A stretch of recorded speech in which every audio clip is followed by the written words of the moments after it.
आज हम डिटर्मिनेंट के एक बहुत ही बढ़िया टॉपिक को पढ़ेंगे जो आपके लिए एग्जाम की दृष्टि से भी बहुत मोस्ट है और इस एक्सरसाइज का क्वेश्चन जो है हमेशा एग्जाम में आता है। तो आज हम डिटर्मिनेंट में हम क्या क्या ऑपरेशन कर सकते हैं हम उनके बारे में पढ़ेंगे। देखिए, मान लिया जाए कि हमारे पास कोई डिटर्मिनेंट है डेल, उसकी वैल्यू है a b c या a1 b1 c1 a2 b2 c2 और a3 b3 और c3। अब हम ऐसा करते हैं कि हम क्या करते हैं कि जो दो रो है या दो कॉलम्स है या दो रो या दो, अब पहली बात रो क्या होती है, कॉलम्स क्या होते हैं पता है आपको। ये वाला जो रो है ये होती है r1, ये वाली रो जो है वो कहलाएगी r2, ये वाली रो कहलाएगी हमारी r3, ये कहलाएगा c1, ये कहलाएगा c2 और ये कहलाएगा हमारा c3 कहलाएगा। तो यहां पे अगर हम r1 को और r2 को एक्सचेंज करते हैं तो क्या होगा, अगर एक्सचेंज किया तो कुछ नया बनेगा। अपन मान लेते हैं उसको कि ये डेल डैश है, तो क्या करेंगे, जो इसकी वैल्यू आएगी वो होगी b1 b2 b3 a1 a2 a3 c1 c2 और c3। तो यहां पे जो डेल डैश है तो आप देखोगे कि जो इसको एक्सपांड करने पे जो वैल्यू आएगी और यहाँ पे इसको जो एक्सपांड करोगे तो आपकी जो वैल्यू आएगी तो वो जो रहेगी वो दोनों इक्वल तो रहेगी लेकिन उसमें साइन आएगा नेगेटिव। यहाँ पे डेल है अपना a1 a2 a3 b1 b2 b3 और c1 c2 c3।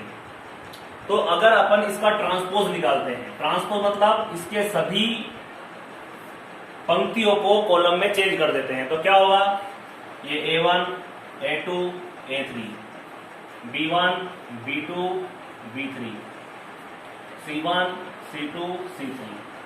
तो क्या होगा, जो इसकी जो न्यूमेरिकल वैल्यू आएगी और इसकी जो न्यूमेरिकल वैल्यू आएगी वो दोनों सेम रहेगी।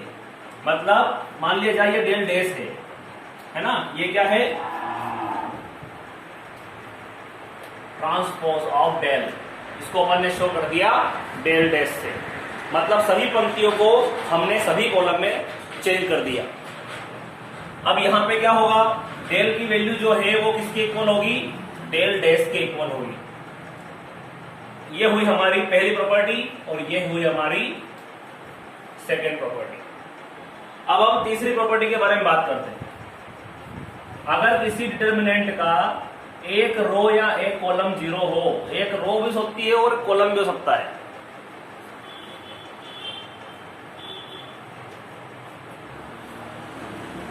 तो उसकी वैल्यू ऑलवेज क्या होती है, जीरो होती है। कोई भी डिटर्मिनेंट आपके पास है, अगर उसकी एक रो या एक कॉलम क्या हो, जीरो हो, तो उस डिटर्मिनेंट की वैल्यू क्या होगी, जीरो होगी। इसी के साथ में एक और इसकी प्रॉपर्टी पढ़ते हैं।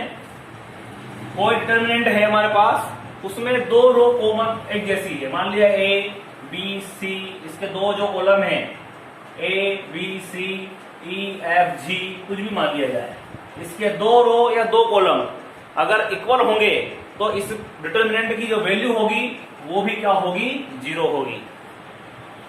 अब जो अगला प्रॉपर्टी है हमारी पांचवी प्रॉपर्टी, हमारी जो पांचवी प्रॉपर्टी इस प्रकार है कि अगर हमारे पास इस प्रकार का कोई मैट्रिक्स है a1 b1 c1 a2 b2 c2 a3 b3 c3 और रो या कॉलम में अगर अल्फा बीटा प्लस गामा ऐसा कोई ऐड हो रहा है तो हम उसको इस प्रकार से लिख सकते हैं, किसे, a1 b1 c1 a2 b2 c2 a3 b3 लिखेंगे। यहाँ पे प्लस है तो प्लस बीच में लगाएंगे, अगर यहाँ माइनस लगा हो तो माइनस लगाएंगे और अल्फा बीटा गामा लिखकर जो एलिमेंट है नीचे वाले वो ऐसे कैसे ही आ जाएंगे। अरे जो छठी प्रॉपर्टी है, सिक्स्थ प्रॉपर्टी है, वो प्रॉपर्टी इस प्रकार है कि मान लिया जाए कि कोई डेल है हमारे पास, डेल बराबर क्या है, a1 b1 c1 a2 b2 c2 a3 b3 और हमने क्या करा, हमने किसी एक रो या एक कॉलम में के का किसी भी कांस्टेंट का मल्टीप्लाई करा, वो कांस्टेंट 1 2 3 4 5 6 के या कोई भी हो सकता है, अगर हम मल्टीप्लाई करते हैं तो क्या मिलेगा, मान लो डेल डैश मिला, ये हो गया के ए, ये हो गया के बी वन, के C one, A two, B two, C two, A three, B three और सी थ्री। तो ऐसा करोगे तब क्या होगा, तब हमें क्या मिलेगा, जो डेल का मान मिलेगा, जो डेल डैश की जो वैल्यू है वो किसके इक्वल होगी,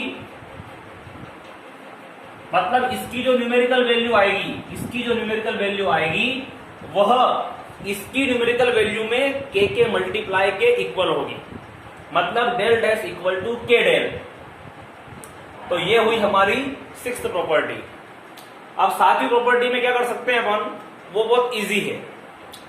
हमारे पास मान लिया जाए कि ये दो मैट्रिक्स है, दो एक डिटरमिनेंट हमारे पास है, इसमें ये R1 है, ये R2 है, ये R3 है, ये C1 है, ये C2 है, ये C3 है। तो हम क्या करते हैं कि अगर हम इस डिटरमिनेंट में किसी रो में एक रो में दूसरी रो को जोड़कर या घटा देते हैं, या इस रो में 2 का मल्टीप्लाई करके इसमें जोड़ देते हैं, या इस रो में किसी का मल्टीप्लाई करके इसमें घटा देते हैं, तब इसकी जो न्यूमेरिकल वैल्यू है उसमें कोई भी फर्क नहीं पड़ता है। और उसके साथ साथ अगर हम यहां पर एक साथ दो ऑपरेशन लगा सकते हैं अधिकतम, अगर हम 3 ऑपरेशन लगाते हैं तो फिर हमें वैल्यू में जो हमारी इसकी वैल्यू है वो सही नहीं आएगी। हम एक साथ अधिकतम 2 ऑपरेशन लगा सकते हैं, हम प्लस या माइनस करेंगे, मल्टीप्लाई करना है तो किसी कांस्टेंट का किसी रो में मल्टीप्लाई करके फिर हम उसको अगली रो में प्लस कर सकते हैं। या फिर हम क्या करेंगे, ऐसा नहीं करेंगे कि हम C1 मल्टीप्लाई C2 कर दिया डायरेक्टली, हम ऐसा भी नहीं करेंगे, ऑपरेशन में प्लस माइनस करेंगे, मल्टीप्लाई हम किसी कांस्टेंट का करके फिर प्लस माइनस करेंगे। जो हमने अभी प्रॉपर्टीज पढ़ी है हम उनका अब प्रयोग करते हैं, जिससे आपको अधिक समझ में आएगा। जो सातवीं प्रॉपर्टी है प्लस करना माइनस करना, हम यहाँ पर सीखेंगे। देखो किस प्रकार होता है। देखिए अगर हमें यहाँ पर हमें क्वेश्चन लिखा हुआ है विदाउट एक्सपांड, मतलब हमको एक्सपांड नहीं करना है। एक्सपांड मतलब जो हमने पिछले एक्सरसाइज में पढ़ा है उसको एक्सपांड करना, हमें एक्सपांड नहीं करना है। अगर आप इसका एक्सपांड करोगे तो 0 आएगा आपको, पर हमें किसका यूज करना है, इन प्रॉपर्टीज का यूज करना है, और प्रॉपर्टीज का यूज करके हमें इसकी वैल्यू 0 लाना है। तो वो किस प्रकार आएगी देखिए आप बताइए। आप हमने प्रॉपर्टीज पढ़ी है कि अगर 2 रो या 2 कॉलम 0 होते हैं, 2 रो या 2 कॉलम एक जैसे होते हैं तो उस डिटरमिनेंट की वैल्यू क्या होती है, 0 होती है। हमने एक और प्रॉपर्टी पढ़ी है कि अगर किसी एक रो या एक कॉलम पूरा 0 हो जाता है तो भी उस डिटरमिनेंट की वैल्यू क्या होती है, 0 होती है। तो यहां पे क्या करेंगे अपन, आप ऐसा कुछ करिए इसमें कि हमें 2 को प्लस करें या किसी 2 को माइनस करें तो हमें तीसरा रो या तीसरी कॉलम मिल जाए। तो देखिए अब क्या कर सकते हैं इसमें, तो देखिए आप इसमें दिमाग लगाइए कि हम ऐसा क्या करें इसमें कि हमें 2 रो या 2 कॉलम एक जैसे आ जाए, एक पूरा रो या एक पूरी कॉलम 0 हो जाए। अगर ऐसा हुआ तो हमें इसकी डायरेक्ट वैल्यू रख देना है, 0 रख देना है। देखिए कैसे करते हैं, देखिए आप देखो इनमें डिफरेंस कितने कितने का है। 4 में से 1 गया, क्या बचेगा, 3 बचेगा। 7 में से 4 जाएगा, 3 बचेगा। 5 में से 2 जाएगा, 3 बचेगा, यहाँ भी 3 बचेगा। मतलब इनका डिफरेंस जो है एवरी एलिमेंट का वो क्या है, इक्वल है। तो देखो आप ये है C1, सॉरी ये R1, ये R2 और ये R3। तो हम क्या करते हैं, R2 में लगाते हैं संक्रिया लगाते हैं, ऑपरेशन लगाते हैं उसमें। R2 में क्या करेंगे, R2 माइनस R1 करते हैं। मैंने बोला आपसे कि एक अधिकतम एक साथ 2 ऑपरेशन हम लगा सकते हैं। आप ऐसा करिए कि R3 में भी लगा दीजिए। R3 में हमें ऑपरेशन लगाना है, कैसा लगाना है, हमें R3 में R1 को या R2 को माइनस कर देना है। तो आप देखिए ऑपरेशन किस किस में लग रहा है, R2 में लग रहा है। R3 में लग रहा है। किसमें कोई भी चेंज नहीं हो रहा है? R1 में बिल्कुल चेंज नहीं हो रहा है। तो जिसमें बिल्कुल भी चेंज नहीं हो रहा है हम उसको ऐसा कैसा ही लिख देंगे 1 2 3। अब जो जैसे कि अब क्या करा अपन ने, R2 में चेंज हो रहा है। क्या हो रहा है कि R2 में R2 माइनस R1 करना है। तो यहाँ पे क्या हो जाएगा, ये 4 माइनस 1 हो जाएगा, यहाँ पे 5 माइनस 2 हो जाएगा, यहाँ पे 6 माइनस 3 हो जाएगा। एज इट इज R3 में भी चेंज हो रहा है, R3 माइनस R2 मतलब 7 में से 4 जाएगा, 8 में से 5 जाएगा, 9 में से 6 जाएगा। आप देखो यहाँ 1 2 3, ये हो जाएगा हमारा 3, ये हमारा हो जाएगा 5 में से हमारा 2 जाएगा, बचेगा क्या 3, 6 में से 3 जाएगा, बचेगा क्या हमारा 3 बचेगा। 7 में से 4 को माइनस करेंगे तो ये आएगा 3। अगर किसी 2 रो या 2 कॉलम्स इक्वल होते हैं, पढ़ा अपन ने, यहां पे देखो आप,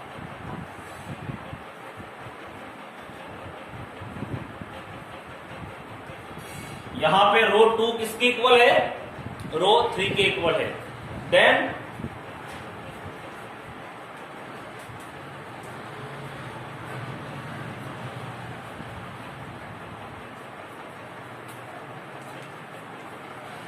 the value of determinant is 0। ये हमारा पहला क्वेश्चन हुआ। ऐसे ही हम अगले क्वेश्चन पे आते हैं। हम अगले क्वेश्चन की ओर आते हैं। यहां पे हमारे सामने क्वेश्चन है, इसमें भी हमें 0 प्रूफ करना है। तो क्या करेंगे हम, 1 1 1 BC CA AB, हम A का मल्टीप्लाई करेंगे तो क्या होगा, AB प्लस AC, यहां पे हो जाएगा BC प्लस BA, या AB कर सकते हैं उसको, CA प्लस BC। ये किया हमने। अगली स्टेप में क्या करेंगे अपन, यहां पे जो दिख रहा है आपको, ये है हमारा C2 और ये है C3। हम C2 में लगाते हैं संक्रिया, इसे लगाते हैं कि C2 में C3 को प्लस कर देते हैं, मतलब इन दोनों को प्लस करते हैं, पर एक शो करना है कि हम C2 में प्लस कर रहे हैं कि C3 में प्लस कर रहे हैं। तो देखिए आप, हम यहाँ पे जो चेंज कर रहे हैं वो केवल C2 में कर रहे हैं। हमने ना तो चेंज C1 में किया है, ना हमने C3 में किया है। तो क्या होगा, इसमें कोई भी चेंज नहीं होगा। ऐसे ही इसमें भी कोई भी चेंज नहीं होगा।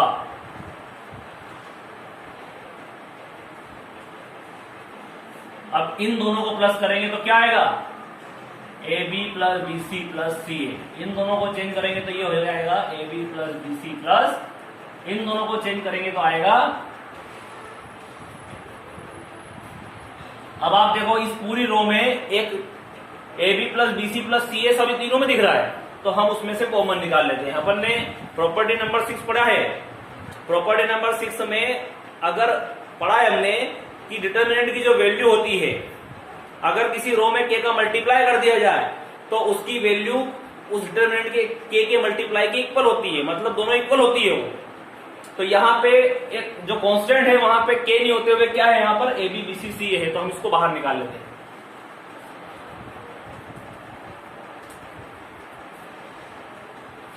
तो ये हो जाएगा हमारा 1 1 1, यहां पे बन जाएगा 1 1 1, और ये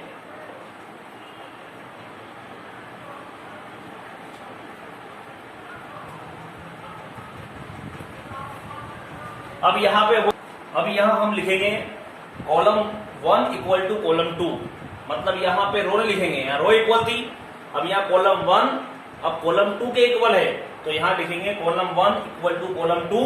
तो यहां हो जाएगा the value of determinant is 0 है, और यहां देखिए AB plus BC plus CA, और इस पूरे की वैल्यू हो जाएगी 0, अगले स्टेप में 0।